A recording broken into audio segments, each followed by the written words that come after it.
Everybody else is Alciloma. Except here's a company.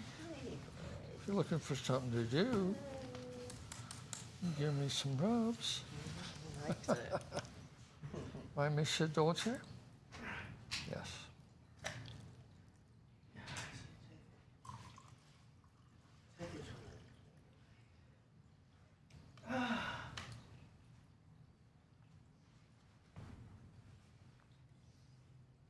Gotta get the candles.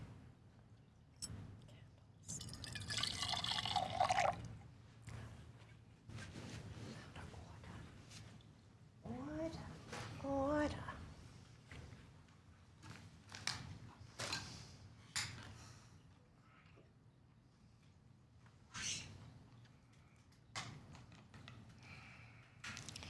Now this is the same mic we had over here, right? And then that one is, Well, this one here was the original one we had. okay, so And that then we was got another one like it when we recorded the books. book. Yeah. And then I was reading up on what we could do to Pull up. update this. Ow, what are you doing? Just come up.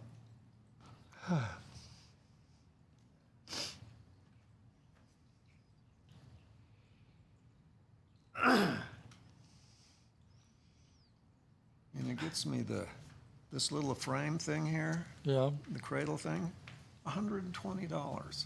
for the cradle? Yeah, Really? yeah. Oh, I was going, you're really kidding me. That's risky. Need a different one.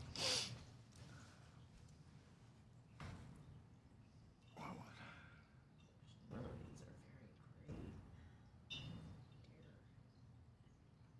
great. I really like being able to use these rubbers to suspend it instead of paying $13 for a piece of shit that will last a few months. oh, yeah. He was sticking his notes out. You wondered.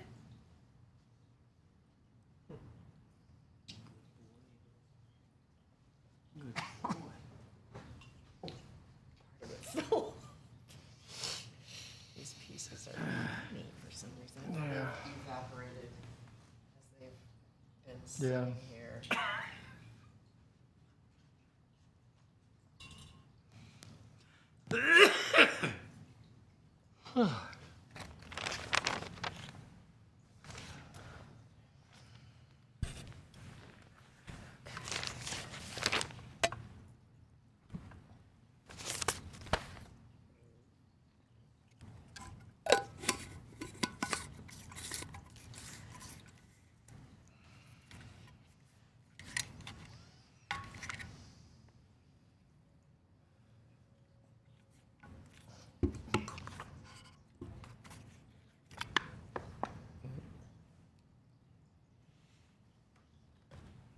Do we have the light on? No. No lights are on yet.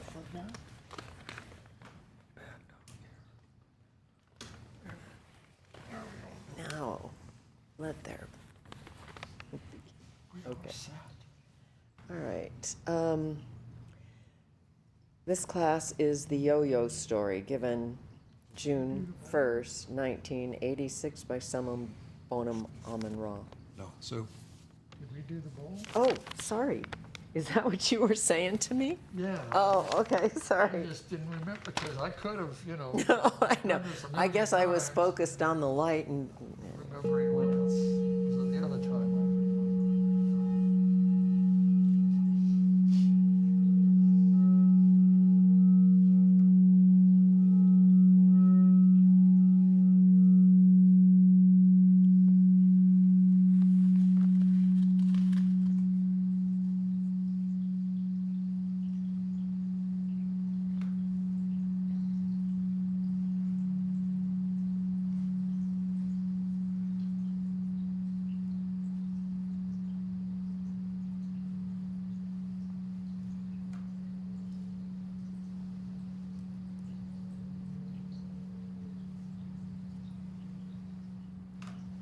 Okay, so the yo-yo story.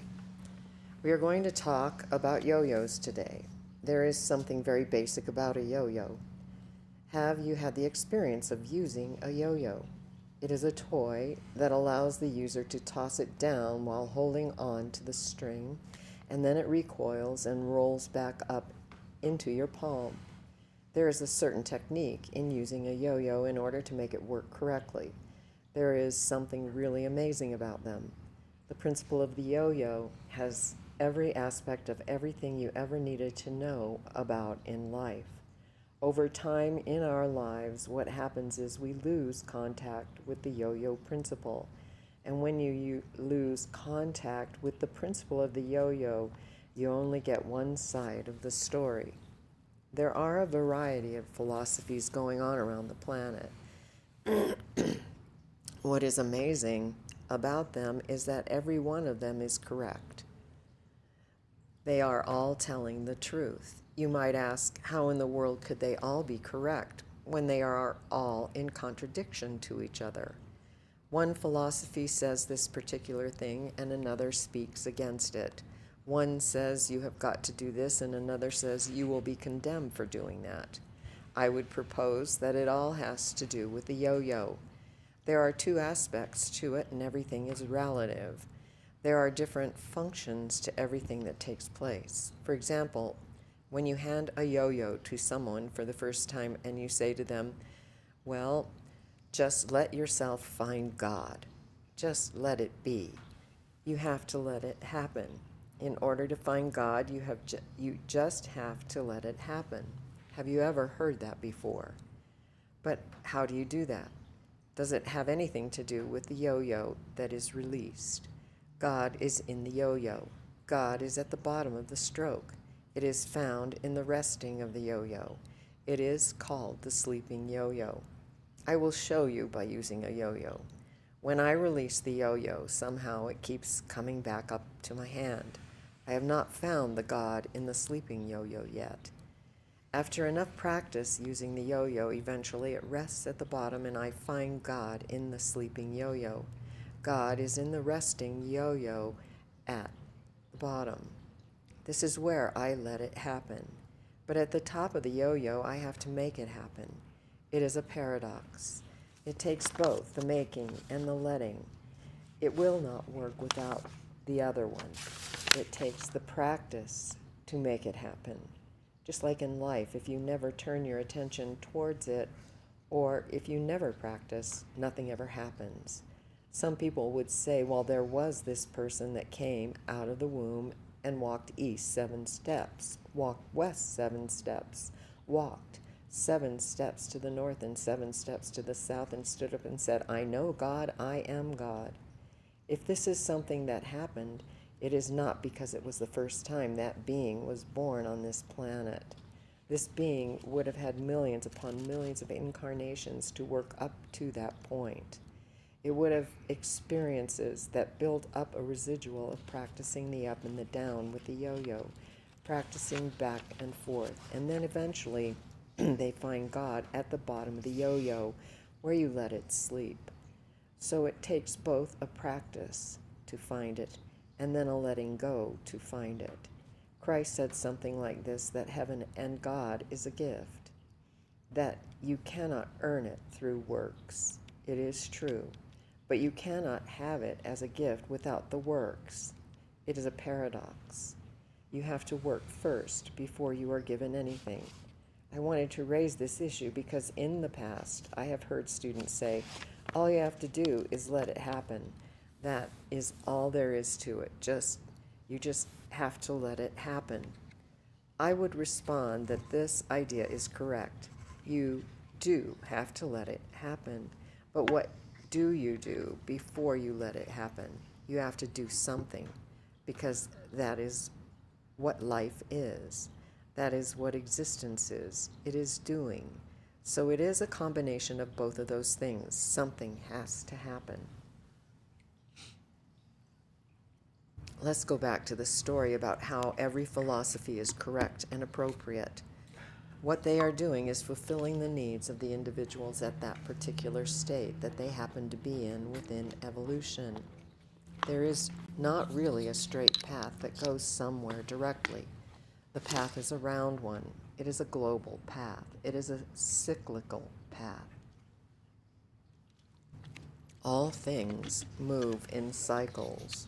For example, we have a basil plant that we planted yesterday in the garden. The sun will come up tomorrow and it will shine on all the basil leaves and cause photosynthesis to happen. And the basil plant will jump out of the ground. It will begin to worship the sun, and as long as you tend it and take care of it, it gets really big and worships the sun. The sun gave it life, but at the same time, it is a paradox.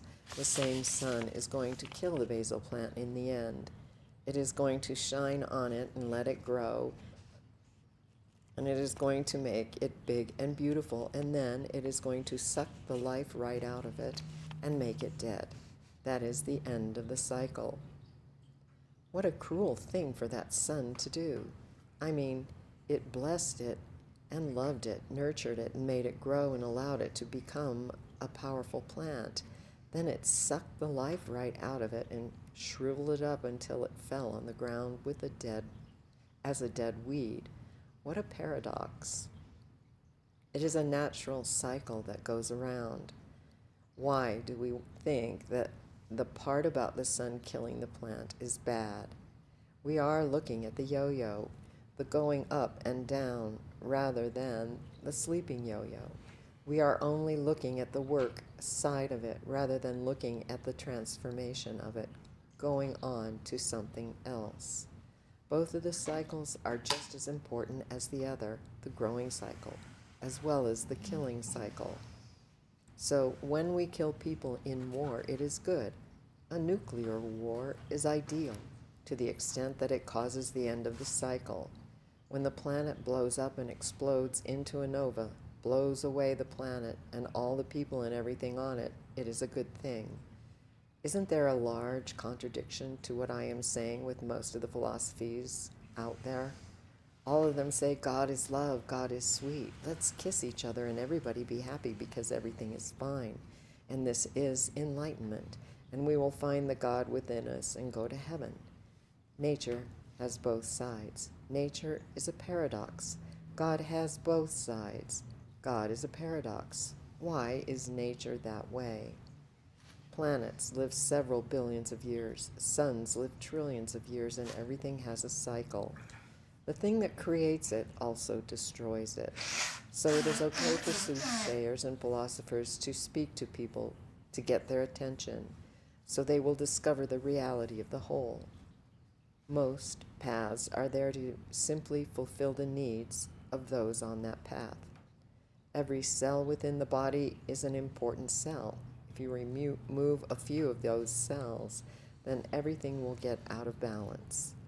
Creation made all the cells. I want to go back to the very first basic lecture where I taught about the cylinder of evolutionary time, about evolutionary absolute time. Yeah. There is a really interesting phenomena that takes place in creation. We have talked about it a lot of times. The reason I want to talk about it again is because it is like making the yo-yo sleep. This philosophy is talking about a universal thing that has happened. It is a total consciousness of the whole thing rather than just a portion of it, which would just be an effect of it. The reason I want to talk about this is that we can talk about it and talk about it and talk about it, but nothing really happens to anyone until they let their yo-yo sleep. I am inviting you all to let your yo-yo sleep, but you first have got to talk about it and talk about it. You have got to meditate on it and meditate on it. That is what practice is. It is the meditation. There is no right or wrong about any of this. You cannot be right in this discussion, and you cannot be wrong about it. Wherever you happen to be is safe, because it is right for you. This can also be called God. It can be called God because it is so abstract. When you discover this God, it does not have any happiness or sadness to it. It just sort of is. It does not have any judgment. It does not have any good or bad to it. It just is. Anything that comes out of any side of it can be good or bad. The destroying end of it can be good, and the creative end of it can be bad. Or the creation side of it could be good, and the destroying part of it could be bad. It is the cycle of the way it works. It is something that is just happening. It is beyond our involvement in it. It is before our evolvement into existence.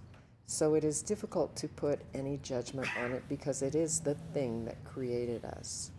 This cylinder of evolutionary absolute time starts off with the premise that there could be nothing. This nothing comes before we are, or before thought, time, or space, before planets are. It is a philosophical look at it from a place that is not in us, as if we were looking at some place per se in the universe that has nothing in it. But there is no universe to look into, and there is no place to look from into this nothingness. If this nothingness were, there would be nothing, and not even us to think about nothing, and there would not be anything to recognize nothing. This is one side of it. There would not even be a void, because there is nothing to even allow a void. The next chapter is that if there is nothing, it has to be possible. It would have to be possible for nothing to be. So in this philosophical examination of this, if there is nothing, it would have to be possible. If there is no Big Bang, no universe, nothing, it must be possible for nothing to be. So nothing creates possibility automatically. So these two things are grand opposites. In a philosophical view, you have always existed, because there is no such thing as time in this cylinder. These are just philosophical thoughts, examining from this side to that side. We did not create them. We are a result of them. These two grand opposites come into bond in a harmonic manner. They come into bond, into sex in a harmonic manner. They both decide they want that bond automatically. Infinite amount of times in a finite moment. That is called an explosion. An infinite amount of these explosions happen in a finite moment. That is called the Big Bang. All things and all events, every happening, all words, planets, stars, electromagnetic waves, quarks, atoms, all come into existence in a finite moment at this one little point. They explode out into the Big Bang and create the universe. And then what replays is the movie, very slowly as it moves out, and as it collapses back in the movie, and as it collapses back in, the movie continues to play. So everything has happened already. All of it already is in existence, and we are simply lost in it. We are lost in it, believing that it is something significant and trying to find our importance in it individually. So when this thing is first discovered for what it is, as a sleeping yo-yo, it becomes depressing. It appears on the outside that nothing is happening. It seems that it does not matter what happens, and that there's some strange misspellings here, and that we cannot say what is good and what is bad. The good and the bad automatically go out of it. We can play the game in the movie of life and get lost in it temporarily. But every time we look back at this thing, we are able to observe that all we are is a result of this thing, and everything has already happened. What is going to be, and it does not make any difference anyway. We begin to see that we have no control over it, because we are a result of it. We are just the expelled gas that came from the explosion. So then it becomes a trick that we play on ourselves because we actually are that thing in totality, but we play a trick to stay stupid from it. We trick ourselves into staying stupid because the reality of it is very depressing. Because when we find out the reality of it, it makes you feel utterly insignificant. Everything that you have to do, everything you say or think is ultimately meaningless. Life is meaningless. There is no meaning. It is a paradox. Because if there is a meaning to something, then there is also no meaning. Everything has its opposite. Everything is just half-truth. At the point of creation, there is no meaning to it because the explosion already happened and there is nothing you can do about it. But out on the periphery, you can pretend to be stupid and believe that you have control over it and that you can do something about anything in life. This can be a positive experience as well. Everything has its opposite. When you look at it from the positive attitude of how good it is to be alive and you look inside of it, then it has got to be depressing. It is only logical that everything has its opposite side because of the two grand opposites going into intercourse and exploding out. Everything that comes out of that result has an opposite, up and down, back and forth, black and white, in and out, life and death. Everything manifests its opposite. If you look at it from the outside as great and you look into it, it is depressing. If you look from the outside of it as bad, then automatically, because of natural laws, it becomes happy or becomes God. If you are miserable in your existence to find your salvation in the explosion, you find comfort in going out of existence as you cycle back around and God kills you after it created you. The depressing part comes from wanting control over your life. There is no control in your life. The only choice you have is to choose what is. At the same time, choosing what is allows us to feel we have control when we would have had to choose it anyway. That is where you allow your yo-yo to sleep at the bottom of the string, which is letting it happen. To experience this, instead of just hearing the philosophy of it, it becomes very unreal, to be honest with you. I cannot give you the experience. Everybody has to have it. Everybody has to have their own experience with it. It is not an experience in words. We do things in our lives because we want to, because it was our creation, and it is what we were doing. It is still mundane, meaningless, and painful to be doing our own things in life. All the good things that happen in the world, as well as all the bad things, become painful when you observe them from this creative point. They become painful because they are so mundane. It is ridiculous that you are even doing them. So while enjoying yourself in the outside world and enjoying yourself in the manifest movie that we just happen to be living in, when looking back at it, you find that it is miserable. If you are in there and looked out, it would draw you out into the small manifest material world, and it would be fun to play out there, which is what we get involved in. We go both ways, back and forth. It is both. We move in and out. What I am trying to say is every facet of every teaching, of every philosophy is correct. It is a very necessary point that everybody has these things going on in their movies of life. And the totalness of the explosion, you would be trying to deceive yourself about it. Being able to accept every facet of it is being honest with it. There is a meeting between the two extremes, and that is honesty in the center. Admitting that everything just is, without the good or the bad. That is the honesty of it. Sometimes that is not happy, and it is not sad, it just is.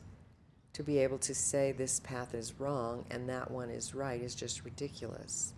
Although I would say that at a certain point in evolution, getting close to the cylinder of evolutionary absolute time is very interesting. We are playing in the game of evolution. What I am saying is a certain point of evolution. You stand in the experience of this thing and you begin to see the reality of what is going on. Instead of it being a philosophy or an intellectual exercise, it becomes an experience. I cannot give that to you. You must experience it. It is the sleeping yo-yo. The universe is no more complicated than this yo-yo. You have to let it sleep. You cannot make it sleep. But you have to make it work at the same time. It sleeps at the bottom of the swing, and yet it's still spinning. But it is not rising up or lowering down. It is not just sitting there. It is still alive. Sorry, it is still active. There's a very interesting thing that has permeated down throughout the philosophies on this planet, and it says something like this: man is the ultimate creation on the planet. Mankind is the highest creature, highest being in existence that has come from creation. Once you have received manhood and womanhood, then you are opened up and you can gain everything. It is a paradox because everything is a paradox. It is true and it is not true. From the perspective of where we are at on our planet, it could be true. But from another perspective, it is just a beginning. For if we hold on to mankind and if we feel strongly within ourselves and we immerse in the consciousness that mankind is the ultimate, then it is true. Because when man is destroyed, as the sun draws the life force out of the man, as it does in the planet, it does in the plant, and takes away its life and gives it another life, it continues on that cycle. As long as it remains human, then it is the ultimate. But once it lets itself go on to become something larger than mankind, then it can move on. But because of the ego of humankind in the spirit, or the enlightened soul on the other side, in heaven, or the nirvanas, or the universal consciousness, the ego of a god in those states would say that mankind is the ultimate. They would say that a human would have a difficult time giving itself up to become a sun, giving itself up to become a ball of hydrogen exploding in a fission process. A humankind, a humanoid, a nirvanic god, an enlightened soul would hold on to saying that this human god, man, mind thing is the ultimate. But that is only half truth, because everything is only half truth. There is a continual evolutionary process that is manifested to us in nature. It is called phi, or the logarithmic swirl of phi, where these different dimensions of evolution create themselves. As we evolve out of this point of creation, we eventually come to this small level where man happens to be.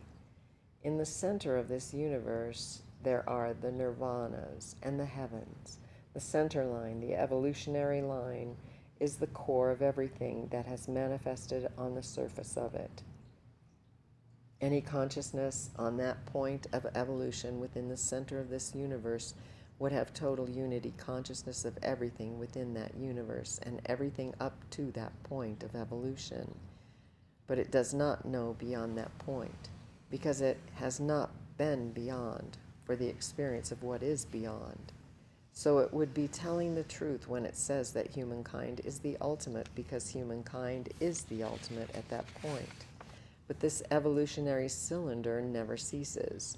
This point continues to go on into infinity and goes far beyond what a human is.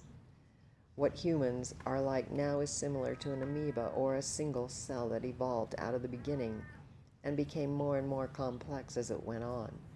It cycles around to the realization that this explosion is very scary when you look into it, because you go back into nothingness, and the whole thing was meaningless anyway.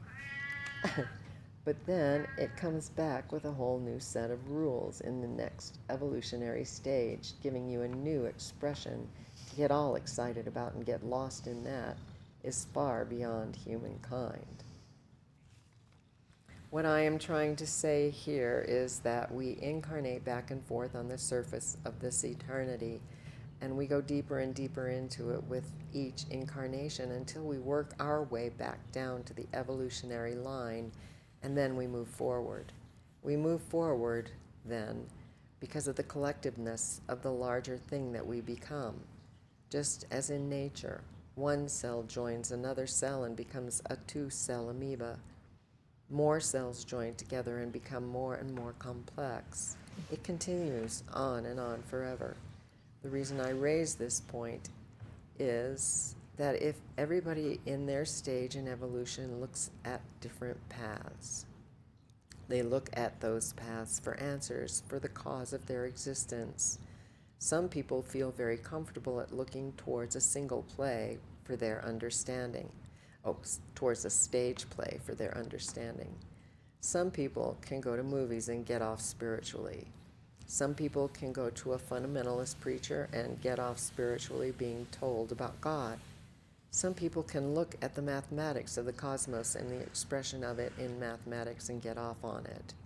They are all saying the exact same thing. It is just from a different perspective, but it never ceases. They are all saying the exact same thing. It is just, it continues to go on. Everybody is saying the exact same thing. It is just a different perspective. Everybody is talking about the same elephant. Some people are saying there is leather on it. Some people say it has skin on it, and some people say it has hair on it. But it is all the same elephant. It is the same thing. We really are all one.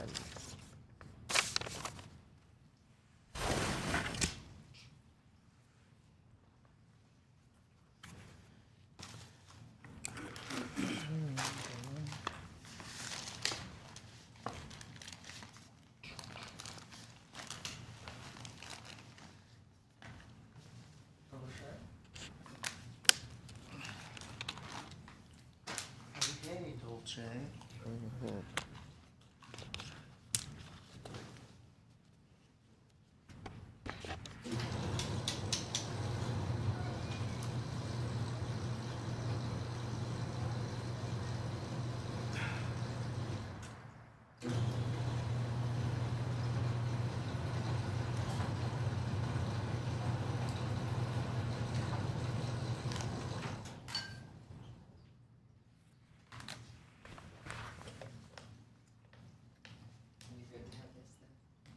Not quite yet.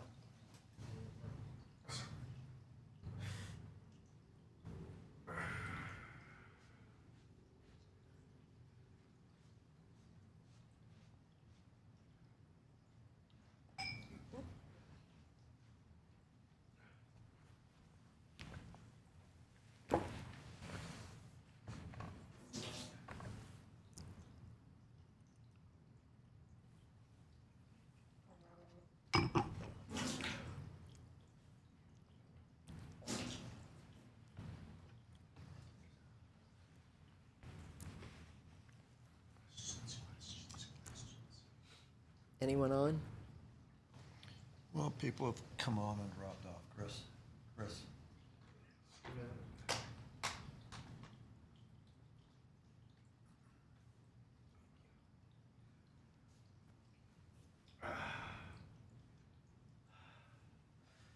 I think this class just shows up on feeds, right, and people tune in and then Yeah. they drop off.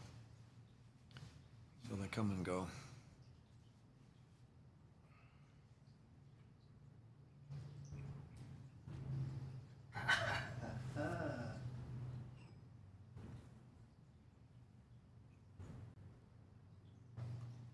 God, Bernie, you left me a lot. I did. I drank a lot. It was really full. I drank half that was in there.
Sorry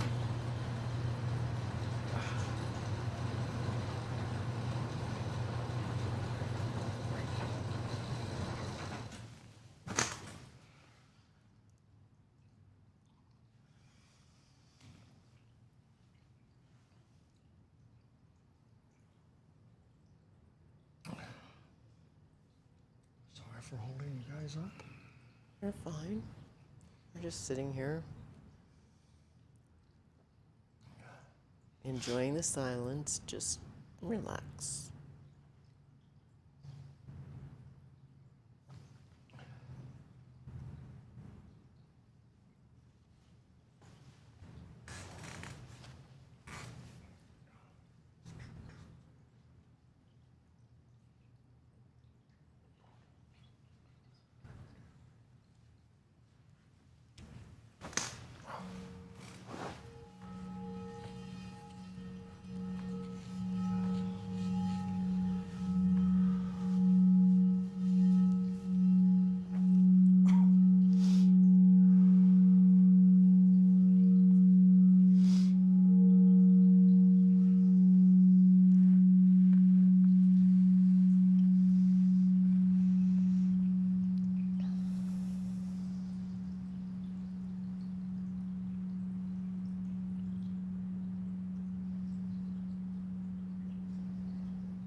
What are you doing over there to him? I wasn't doing anything. Come on, fess up. He was just itching. Yeah, what was all that? I don't know. There was Wow. like He flying. was itching and trying to scratch and hitting the couch as he's scratching. Hey,